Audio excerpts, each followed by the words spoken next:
Before we start the episode, if you enjoy the content, don't forget to subscribe and check us out on Twitter and Instagram for more spooky content every week, just like this episode.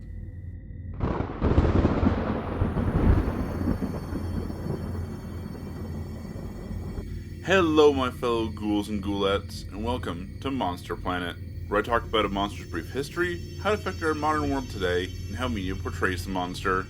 I'm your host, Nicholas Reed, and today's monster is Nidhogging the spotlight. The monster of the day is Nidhogg, the ferocious dragon from Norse mythology who gnaws at the root to the world tree Yggdrasil, which supports all 9 worlds. Nidhogg is also sometimes known as the Malice Striker, which is very appropriate considering he rules over criminals and is bent on destroying peace and virtue. He's described as being covered in bright scales, horns erupting from his head, a pair of forelegs with massive claws, but no back legs, only a serpentine tail. And beneath his bat-like wings, he carries the corpses of criminals. His massive body twists around the roots of Yggdrasil, especially around Niflheimer, the cold world where all of Midgard's rivers spring from. Occasionally he might slither into hell to visit the dark goddess who some consider to be his master. While Nidhogg might represent a terrible force, he is very important to the balance of Yggdrasil, which is extremely important in Norse mythology. A great eagle who represents wisdom and virtue nests in the uppermost branches of the world tree.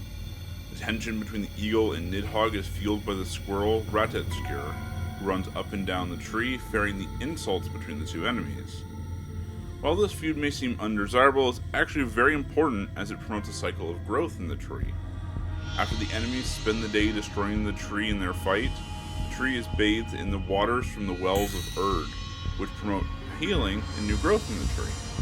In addition to bringing balance to the world tree, Nidhogg is also instrumental in the punishment of criminals, as he rules over the dark shores of Nadastrand, to which the corpses of murderers, adulterers, and oath-breakers are banished. It's a terrifying hall with walls woven from serpents and a ceiling that drips venom, where Nidhogg chews on their bodies. Finally, he has a very important role in kicking off Ragnarok, the end of the world. It'll begin when Nidhogg finally manages to chew through the roots of Yggdrasil, plunging all 9 worlds that it supports into a 3-year winter. And at the end of this chaotic period, he'll be the force for evil to bring balance in a post-Ragnarok world. Nidhogg has a big influence on media, while still usually retaining his dragon-esque appearance and intense hatred. While his abilities vary wildly between different forms of media, his name and terrifying presence will always remain. Nidhogg has appeared in quite a few forms of media, ranging from music such as Swedish melodic death metal band Amon Amarth's song On a Sea of Blood, novels like The Magician, The Secrets of the Immortal Nicholas Flamel by Michael Scott, to the anime series Soul Eater, where Nidhogg is the name of the ship, captained by the Flying Dutchman. Finally, Nidhogg has appeared in a plethora of video games, from 2015's Jotun, 2019's Devil May Cry 5, Final Fantasy 11 and 14, Megami Tensei, indie fencing games Nidhogg and Nidhogg 2, and World of Warcraft, where he appears as a massive storm dragon leading his renegade brood of dragons on the mountain Nestrandir.